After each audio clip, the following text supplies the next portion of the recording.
Okay. Just one. Here's another one. Yes, Lucas, good lad. And whilst they do that, I just thought I'd fill some time. Now, this year, if you didn't know, we took 17 young people from both St. Peter's and Christchurch to DTI. So I just want to personally thank the many parents that entrusted us with their young people this summer, and thank you for putting up with all of my many WhatsApp messages and emails. So should we give the parents a round of applause as well?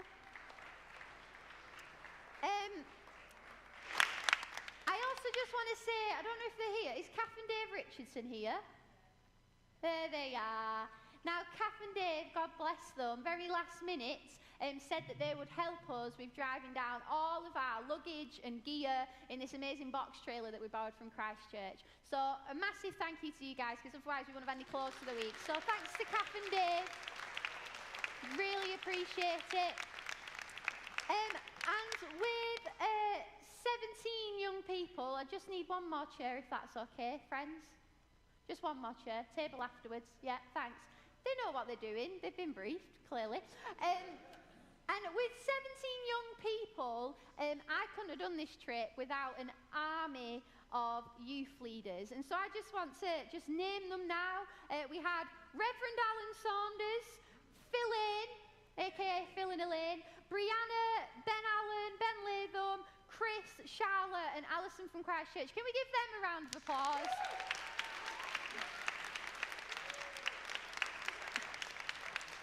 These guys, not only did these guys give up 5 days of their holiday to make this trip happen, but in the months leading up to DTI, they were there helping with all the fundraising events. And whilst we were away, they were often entertaining young people, listening to young people, praying with young people, fixing stuff when it got broken, staying up to the late evening hours to encourage some young people to go to sleep. So these guys really did go above and beyond to make us have the most special trip. And a massive thank you in particular to Phil and Elaine, who fed all 27 of us for the whole week. So honestly, I'm so grateful to each and every single one of them. So should we give them one more round of applause?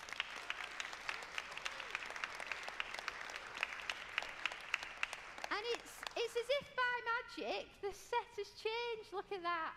It feels like we're just back in a field, doesn't it? Camping together. It's beautiful. So you don't really want to hear from me this evening, do you? You're here to hear from our young people. So can I invite Thomas, Jaden, Woody, and Riley to the stage? Fantastic. Grab a seat anywhere. It looks like I've been given the special treatment with this particular chair. It's not even got any arms. Blooming heck. I'm going to give that to you. Are we on? I don't know. We'll figure it out. Okay, there we Wow, you've had lots of practice. Oh, it's a bit low down, this one. Are we all right, boys? Yeah? Feeling good? You having a nice time? I am. It's lovely. Also, a fun fact is out of the 17 young people we took this year, 14 of them were boys. Isn't that amazing? We are like, there's something happening here, because normally it's more girls than boys, so pretty fantastic. So I've got a few sort of quick fire questions for you to begin with, just to kind of loosen you up a little bit, all right? So I mean it, quick fire, speedy, okay? So, first one, just pass the mic along. Was this your first time at DTI or second time? Off you go, Thomas. My second time. My first. My first. My first. Amazing. Whilst we're at DTI, there was loads of fun stuff to do. Does anybody have any highlights or things that they enjoyed doing whilst they had free time at DTI? Can anybody remember anything? Our unofficial talent show. Can you expand on that, Thomas, just for those that weren't there? No. Thank you. There was really good ice cream there. I spent a lot of money. The inflatables was a bit too time consuming. Early in the morning when I saw Jack get woken up by a trombone or trumpet or whatever, I don't know. That was pretty special. And were there any other highlights generally from the week? Any fun memories? Anything that happened that sticks with you? Being away from my cat. Being away from your cat. Thank you. Getting to talk and to know people that I don't really talk to or know. Yes, good lad. Just playing on like that gladiator thing in the inflatables. You like the inflatables, didn't you, Riley? Just spending time with my friends. Amazing. One of my standout memories was during one of the evening meetings. They invited any youth leaders that were interested in participating on an activity on the stage. Can you guess? Anybody from our team that might have wanted to be on the stage at DTI? Well, yes, Ben Latham managed to get up on stage. He darted to the front, but before he knew what he was doing, classic mistake there, Ben, he had to have a smoothie what was that? Burger, sardines, milkshake? Oasis. Crickets. Scorpion. Hot chili sauce. Hot chili sauce. You have etched that in your brain, haven't you? Yeah. And my throat. And your throat. Now, what I remember from that experience is Ben being given a bucket, and as he exited the stage, filled said bucket with said contents that was in his stomach, and then proceeded to just wander around the main meeting hall like a lost sheep that didn't know what to do with his sick bucket. And so I suggested it might be wise for him to have some water to help the situation. At which point we went over to a food vendor, didn't we, Ben? Whilst Ben was still carrying his book of sick. And the food vendor basically said, you can have a glass of water for free, just take a bottle, I don't care, wanting us to essentially get away from the food vendor. And then Ben decided that the logical thing to do, rather than wash out the bucket of sick, was to just put it in the bin that was right next to the entrance to the main venue. So for the rest of the week, there was probably a nice stench coming from that. So that was my highlight, getting to participate in that activity. Anyway, now one of the amazing things about this year, as we've already mentioned, is that we got to go away with the guys from Christchurch, which was pretty fun, wasn't it? And in particular, our good friend Xander over here, there he is. I remember Xander, you were a bit unsure, weren't you, about like getting on with people because you didn't know anybody. And I said to Xander on the first day, I was like, Xander, look, trust me. There are two lads, Josh and Riley, who are your age, same year at school, and I guarantee it, by the end of the first night, you'll be best mates. And what happened?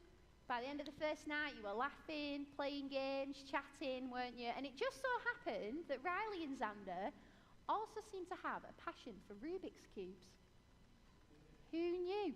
And so it became a bit of a thing, didn't it, over the week, Riley, that you were just constantly doing Rubik's Cubes. And I didn't realise that there were so many different types of Rubik's Cubes available to you if you wanted to have a go yourself. And so we thought it'd be a bit of fun just to kind of bring DTI to St. Peter's this evening. If we got to witness Riley do one of his Rubik's Cubes. Now, can my glamorous assistants bring over the Rubik's Cube arena table? Now, this is serious, people. I'm not just talking any old Rubik's Cube nonsense. This is a whole setup here, a whole speed setup. Do we need to turn it round? Sorry, can you turn it round? Honestly, cannot get the staff. There we go, thanks, guys. So, Riley, do you want to give Riley the microphone? Can you just talk us through what's going on here? So it's a Rubik's Cube. Thank you. It has colours on it. Yeah. You have to make it so all the colours are matching. If you didn't know. And you've got what's this one? A 2x2. A 2x2 and a 3x3. Yeah. And here, is this a timer? Yeah. Fantastic. So Riley's going to do this and see how quick he can do it. Now, would you like the audience to cheer you, or do you need silence to focus? Whatever they want to do. Whatever you want to do. We'll go for the cheer, shall we? Okay. Right, do you want to put the mic down? Which one are you doing first, Riley? I'll do 2x2 first. 2x2, okay. Shall I give you on your marks, get set, go, and then you go for it? Okay, he's just analysing the cube. Very important part of the process. Okay, are you ready? Yeah. I feel very nervous. Okay, right, on your marks, get set, go. Come on, Riley. Oh my god, that's slippy. Oh my goodness, he's done it! Oh my goodness. How did that feel, Riley? How did it feel? Sweaty. Sweaty. Good. And we got, is that a time at 7.124 seconds? That is impressive. Now, do you want to attempt the 3x3? Okay, here we go. Okay. He's been training for this moment his whole life. Are you ready? Okay, on your marks. Get set. Go! Come on, Riley. Look at that skill. I've never seen anything quite like it in my life. This is out for the world record attempt. Oh my goodness, we've got the lighting going. This is the speediest Rubik's Cube I've ever seen. I'm so impressed right now. I can only ever do one side on these things. I can't do all of them. Look at it, look at the speed. He's done it! 32 seconds? Isn't that unbelievable? Well done, Riley. Should we give him another round of applause? Can we move this table? Thank you very much. So impressive. Did that take you back, Riley? Take you back to the DTI days? Well done. Oh, I feel tired after that, just watching you. Okay, so we've had a bit of fun.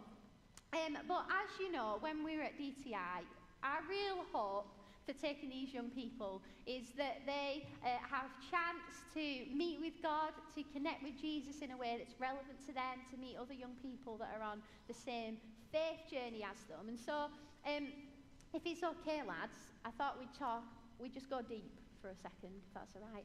And I just wanted to hear some of your stories of what God did at DTI. So, Thomas, we're going to kick off with you, okay? Instead. Because you just have to do as I say, okay, in this situation. So, now to be honest, Thomas, you surprised me the other week. That's nice. It was nice. At Tread, because Thomas actually volunteered himself to be on this interview panel. I didn't even have to ask him. Which, if it's fair in me saying, Thomas, a year ago, probably wouldn't have volunteered himself to be up here. Is that fair? I wouldn't have, no. No, you wouldn't.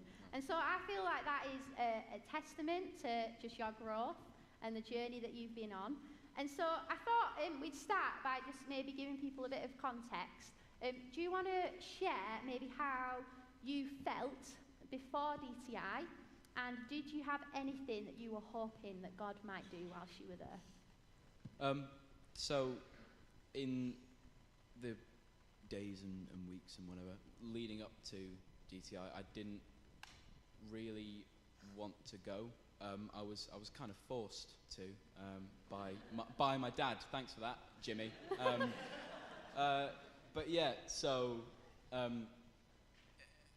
it was weird being back, and I didn't really want to be there, but I still knew that I would have a good time.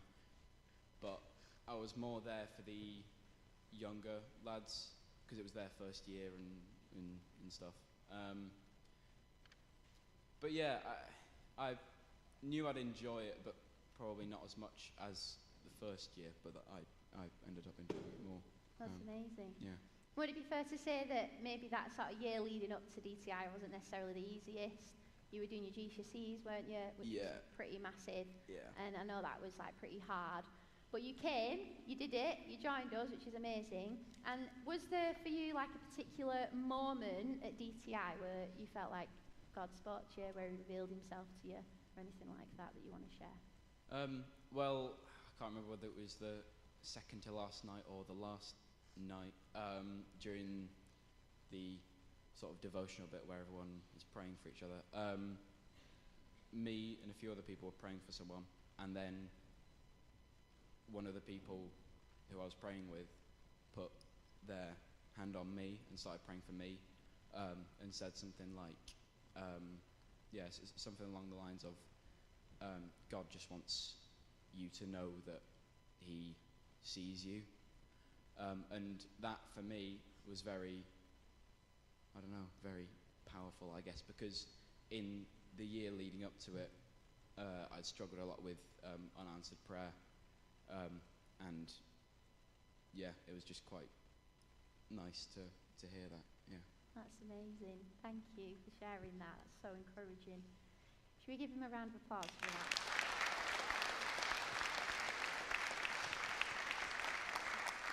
And I just before we move on, I think I've noticed personally in you, like we just mentioned, this growth. And we chatted before, didn't we, about how you were, before DTI, you were coming to church, but that maybe you were coming because Josh Jasinski was here. Hi, Josh. You right? But now you've been coming without your parents. A few weeks ago, you even walked here from Harwood by yourself to get to 6:30, which is pretty amazing. And so, would you say that experience, has that shifted something in you and your relationship with Jesus and your relationship to church? Yeah, things have changed. Yeah, it's better. Yeah, I just think, like, just on a personal level as well, Thomas is just like so much lighter, like there's joy in his face, which is wonderful to see. So amazing, that's awesome. Thank you, Lord. Should we pass over to Woodifred at the end? Here he is. Go to Jaden. I know, I realised, Woody, that I messed it up from the beginning. So sometimes I make a mess. We all do. So apologies. But we'll go with it. It's all right. I'll ask you the same questions, so that's okay. So Woody, Mr. Barra Bridge representative. Love that. Now, this was your first time at DTI, wasn't it? Yeah. Did you have any expectations going into it at all? I thought it was going to be like really just strict and like do this, go to this meeting. But it, like once I got there, I realised it's a lot more chilled out, and it basically allowed you to ask whatever you wanted. Yeah. And how you felt about your relationship with Jesus and God. That's amazing. And like, I think from us getting to know you, we would say that you've got a lot of questions. I would say you're a deep thinker. You're somebody that loves reading, which is amazing. And we gave you a book, didn't we? Well, we gave everybody a book, but we gave you specifically one called God on Mute by Pete Gregg. And you said have you managed to read some of that? I've read most of it. That's amazing. It's a very good book. If you ever find it and get a chance to read it, read it. Do you think could you summarise briefly what it's sort of generally about? It asks like questions that you might have but don't know how to ask about God. And it can range from small to significant in these questions. That's amazing. Sounds like a good book to me. And whilst you were at DTI, did that impact you in any way? Did it raise any questions for you in your faith, or answer any questions? I was thinking about my faith a lot before I went to DTI, and afterwards I came back with a lot more answers, and I found out something very interesting, that Ben is actually a very deep thinker and actually has quite a few good answers. He does. Very surprising. Like, you wouldn't expect this. You're not just a hat rack, are you, Ben? You've got some wisdom in there. Thank you, Woody. That's You're welcome, Ben. That was an encouragement, Ben. That's You didn't good. mean me, not Ben Allen, did you? Who knows? Amazing. And so DTI for you, was that a place where you felt like you could ask some of those questions? Yeah, I felt like I could talk about what I thought, and just some questions that I had that I wouldn't really be able to ask. That's amazing, and that's what we want. That's wonderful. Thank you, Woody, It was really for good. sharing. Go if you can. Yes, represent. Should we give him a round of applause?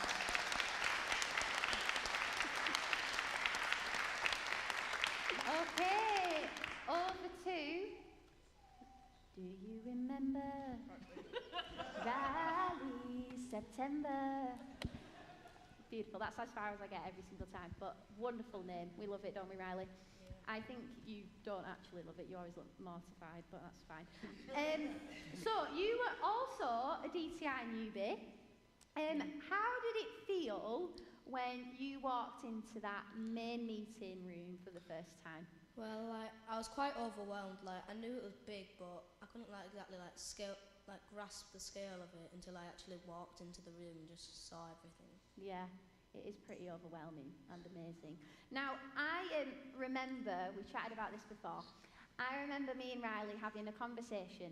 It was on day 2. So far we'd only been to 2 main meetings. We had 7 to go, okay? And we just finished tea and Riley had gone back to his tent and everybody was on their way to the main meeting. I was like, come on, Riley, it's time to go. And he's like, oh, I don't want to have to go to the main meeting. I was like, why? It's the best bit about GTI. And he's like, no, it's not. I was like, yes, it is. We get to meet with Jesus. Trying everything, you know. Wasn't interested, but you came, didn't you? Yeah. And I think it's fair to say that over the course of the week, you actually started to really enjoy the main meetings. Yeah. And there was a particular evening, I know that there was a moment where you and some of the lads ended up getting quite emotional together, which was really beautiful to see. And I believe that that was a time where you were like meeting with God and God was speaking to you. But for you, was there anything that you came away with from DTI that's maybe inspired you or impacted you? Well, it definitely strengthened my relationship with God.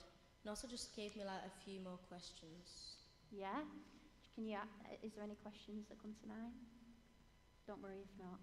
No, not really. No, that's amazing. Strengthening your relationship with God, that's all we could ask for. Do you think you'd want to come again next year? Definitely. Fantastic. Should we give Riley a round of applause?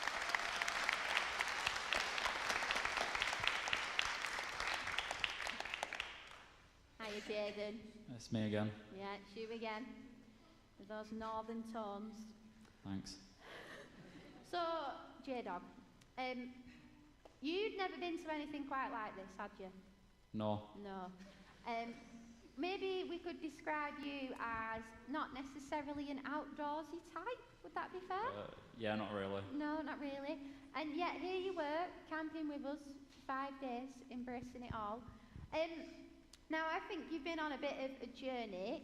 So do you want to explain to us, what was your sort of view of church, your view of God, before you came to DTI? So before I came to DTI, I was a bit of a 50-50. Is he real? Is he not? A lot of unanswered questions. But I really came to church because my parents came, brother came, to look after my brother, and see my mates and stuff. Yeah. And so I know that there was one particular evening at DTI where they invited people to come to the front if they wanted to give their lives to Jesus. And you went, didn't you? Yeah. And can you explain to us, why did you make that decision and what did that moment mean to you? So they had asked before, but I didn't go the previous night. I just felt like it was a good time because it had been a couple of days in, or 2 days in, and I felt like I was just really making a connection, and I felt a presence. Yeah, I remember you saying whilst we were there that you sort of, well actually towards the end of the week, you encouraged the other guys, didn't you, to think about doing something similar. And for you, now that you're back at St. Pete's, and you're back at college, back living with family, how are you finding things with church, with your relationship with Jesus, now that you're back here? I feel a lot more, I don't really know the word, like calmer. I feel like I can relate to more people in the church, and I've brought myself notes. I can enjoy being here more, because beforehand I hadn't really come to church because of me, but I'm coming to church like 3 times a week now, every week, so I'm enjoying it a lot. It's amazing. And he's serving, he does the live stream. Jaden's one of our junior leaders at Tread, and honestly this guy is an absolute legend. And I've seen I've seen a real shift in him, and just like the way that he because Jaden's one of the older end of our young people, and the way that he invests now in those that are a bit younger than him is just beautiful to see. So yeah, grateful. Thanks. You're welcome. Grateful to God for that journey that you've been on. So we give Jaden a round of applause as well.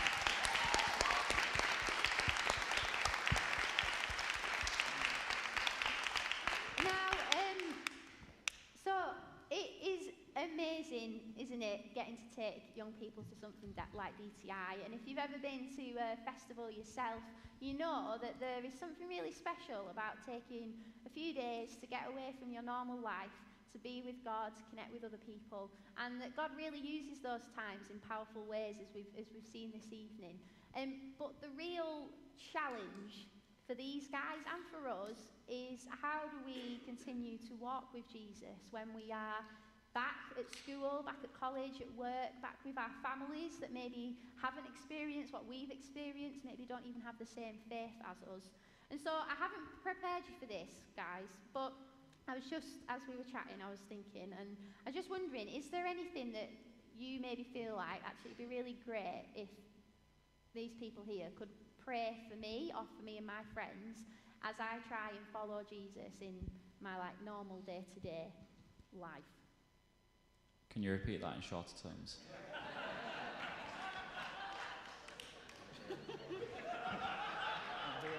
Sometimes you question who you invite onto these panels, but I'm joking.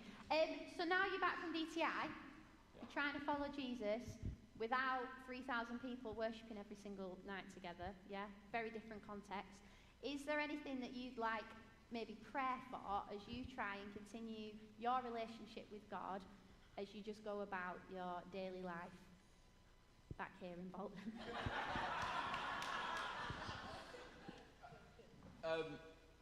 Motivation, I'd say.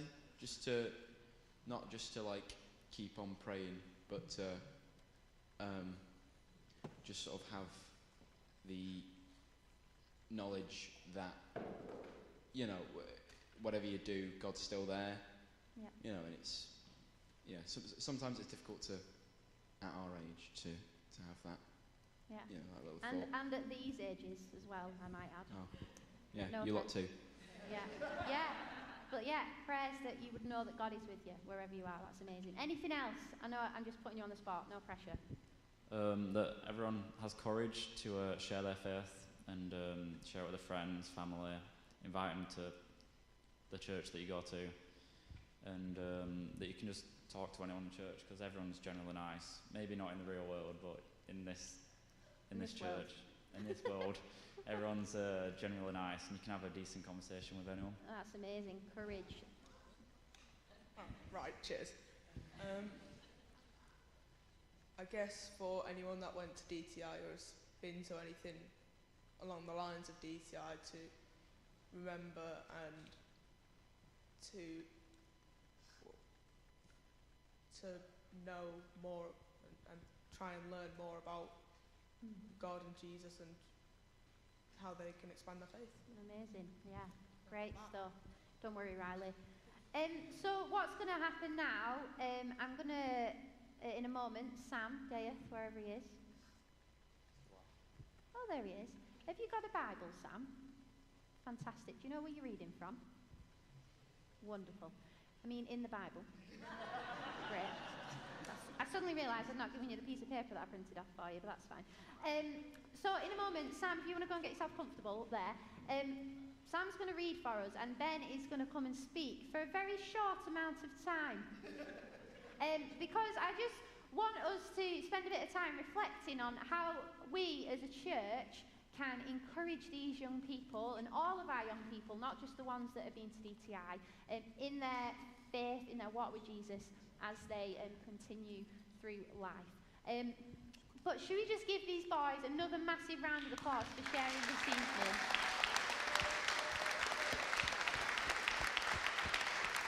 You can go and sit down now. You want to take out? Yeah, grab your chair and move it over there. That would be wonderful. Thank you.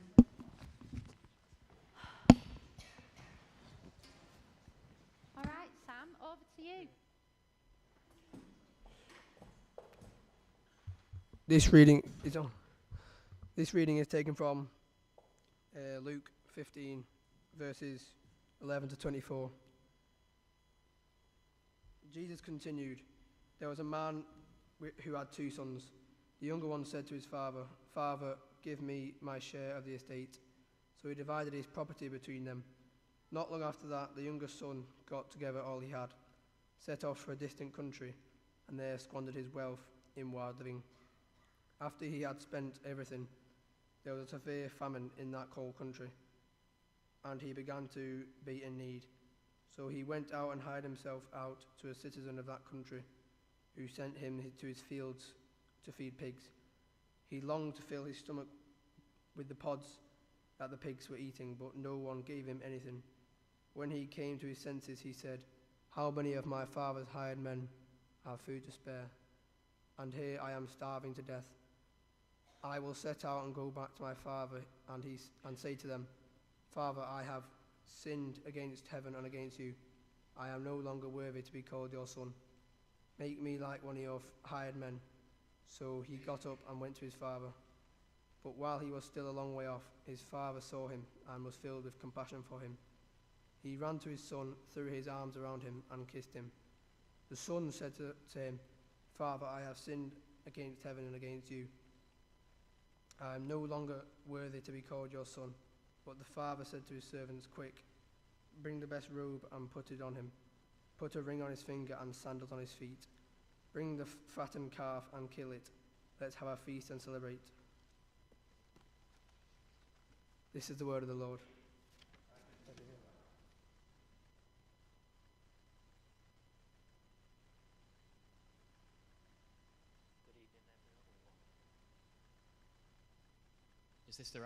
Is this sound okay? Can everyone hear me okay? I'll keep it at this distance. Okay. Should we just pray before we start? Father God, I thank you so much that we're able to be here tonight, that we're able to share in all these amazing testimonies, hear from all these amazing young people. And I just pray, Lord, that tonight is a night of impact, where the stories that we've heard and the Bible reading that we've just heard from Sam now, and the rest of this evening, where it is able to have an impact on those people that haven't been to DTI, or perhaps want to support DTI or any future trips. And Lord, I just pray that you touch our hearts in a way that we've not experienced yet. Jesus, in your name, amen. So, I want to start off. I am going to keep this really brief because I've had several warnings and we're already 10 minutes over. So, yeah. Thanks. So, I hope you've enjoyed my talk. I'll see you later. Yeah. So I want to ask a few. I've got 3 questions that I want to ask, and the first one is this: are we longing for our young people to come home? And when I say this, I don't mean come home physically to our normal home. I mean come home to join in a relationship with the real one true Father. How are we, as a congregation, as young people, as leaders of this church, are we longing to get back to our Father, into a real relationship? And are we longing to help steer and direct our young people in that direction as well? And as Sam was reading the parable of the prodigal son, one word just came into my head as I was thinking, and it was that word distance. And I have this little picture of the aisle, the church aisle that we've got here. And just this idea of that son running back to his father. And we're not told all the details, but we're reminded, aren't we, that in the story that this prodigal son goes off and he makes reckless decisions, he makes stupid choices. He demands his inheritance off his father. He's an ignorant piece of work. He's a horrible person. He makes a horrible decision. And not only does he take this inheritance, he goes away and he squanders it to the point where he's been forced to eat with the pigs. And the distance between the son and the father could not be greater. And I'm sure we're all like that in different parts, in different walks of our life. We've experienced what it's like to have distance between our own parents. And it's not a nice thing, is it? But one thing I love about this story is it's such a brief story, yet it's such a profound study on life. But not just life in our world, it's the true life of that we we're called to have with the Father. And what happens when the Son makes that tough decision to apologize, to come back, he builds up the courage within him to come back and to apologize to his Father and own up to his mistakes. And what does the Father do? He stands there with open arms and he welcomes his Son back. He puts a ring on his finger, he puts a cloak on his shoulders, and they slay a fattened calf. And I just want, for a moment, if you just close your eyes, just stick that picture in your head of that Son running towards his Father. And actually those arms that are wide open, they're not just the wide open arms of a father, they're actually the wide open arms of Jesus hanging on the cross. And I just want you to just take a moment to reflect on that. Because everything that we go through in our day-to-day lives, we run away from God, we make mistake after mistake after mistake, we do wrong things, we mess things up. Sometimes we think we're doing right and we do things wrong. And yet, if we make that decision to come back to Jesus, if we make that decision to run down the aisle and put our faith in Jesus who is hanging there on that cross, then Jesus says, yes, I still love you, you're still my child, and you are still a part of my kingdom, and I forgive you. So are we longing for our young people to come home into that real relationship with a Father that loves them more than we could possibly imagine? And actually that doesn't just go for our young people, that goes for us as well. Are we longing to come home to the Father? The second question I want to ask you is, are we celebrating our young people? We've heard a variety of different conversations tonight in the interviews, and the reality is that all of our young people and children have got incredibly different gifts and personalities. They all enjoy doing things, they all have different likes, they all have different things that they don't like. Some of them that you're going to see later on are going to be leading the worship. Are we celebrating those things? It takes 2 minutes to check in on one of our young people. It takes 2 minutes to check in on anyone. But just think of the importance that a conversation can have with one of our young people. Take the time to just stop and say hello to one of our young people and find out a little bit more about them. Because if we can imagine how much we're celebrating our young people, just imagine how much more God is celebrating our young people up in heaven. And the last question I want to ask you is this. Are we getting alongside our people? Things like DTI and these summer festivals that we do are great. We take them away, we encourage them in their faith, and they're able to experience God in a way that is not only meaningful to them and practical to them, but it is also, it's done on such a big level, and it's also a level that we can't really recreate when we come back to St. Peter's. But one thing that they do remind us of at things like DTI is that even though we're worshipping that God and we're on fire and it's electric and all the lights are there, all the sounds are going, it looks amazing. It looks like you're at a concert, and when you come back here, it's not quite the same. But the reality is that God is the same God when he's there at DTI in Stafford. He's the same God that is watching over everyone in Israel at the moment. He's the same God that is here at St. Peter's. And the same God that we worship, whether we come from Brazil or Germany, whether we come from other parts of the world, it's the same God.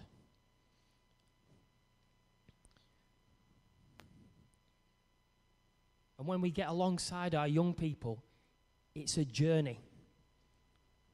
I've realized over the time that I've been I started youth when I was 19.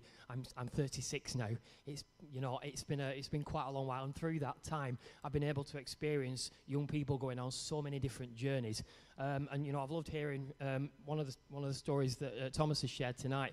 I was doing youth work with Thomas when he was in year 5 or 6 at primary school, and to see the journey that he's come on in the last year has been incredible. But it's fair to say, along the way, the journey of faith, it's been a bit of a slow journey, hasn't it, Thomas? You've not always understood what the right answers are, and things like DTI have been able to help that. And so when I say, are we getting alongside our young people, I want to encourage you to be patient, to be kind, to be understanding. Because the reality is, it takes one moment for it to click. It takes one moment, and you might be 86 years old, you might be 10 years old. I was 27 years old when it happened to me. And similar to Jaden, I was, asking questions. Is it right? Is it, I don't get this, I don't get that. But you've got to have patience. And something that I'm going to finish with this, something that Hillary and Malcolm Peake shared some wisdom with me a few years ago. Picture it like a jigsaw puzzle. We are all pieces in a larger jigsaw puzzle. God is the first piece. God is the last piece. And we might, if it's a 1,000 piece puzzle, a 10,000 piece puzzle, we might be lucky enough to be one little piece in that puzzle. But just be proud of that one piece, that one impact that you're having in that young person or that other person's life and their journey towards God, and make the most of it. Are we getting alongside our young people? So I just want to encourage you tonight. If your distance is far away from God, I hope tonight's been a bit of an inspiration for you. And for our young people, try and encourage them in their distance with Jesus as well. Because we all play our part and we all do our little bit, and in doing that, we all bring people closer to God together. And that's what God wants. He wants a big family. And he wants us all to draw closer to him together. Thank you very much for listening.